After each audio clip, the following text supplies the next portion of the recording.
ဂလုံးနဲ့နဂါအားပြိုင်ပွဲလို့တင်စားရမယ်တနင်္ဂနွေသားစနေသမီးအိမ်အောင်ဘက်အတွက်ဇာမနီပြောပြသွားမယ်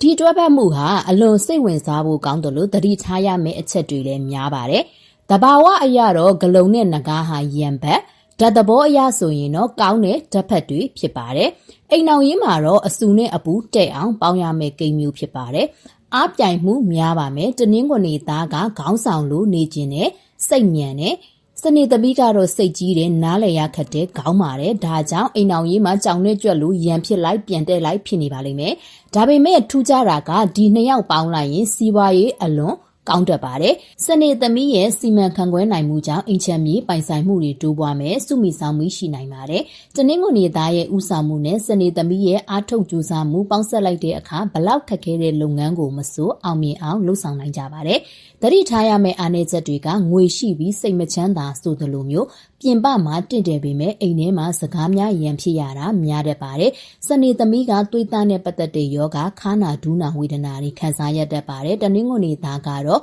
ဥကောင်းပိုင်းမျက်လုံးပိုင်းအားနေတတ်ပါတယ်နှစ်ယောက်စလုံးကမာနကြီးကြတာမို့တယောက်မှရင်တယောက်ကလျှော့ပြီးဖို့ဝင်လေးနေတတ်ကြပါတယ်ဒါကအိမ်အောင်ရေးတာယာမှုကိုထိခိုက်စေနိုင်ပါတယ်အစင်မပြေတဲ့သူတွေအတွက်ရေတရာမပေးခင်ဂရုပြုရမှာက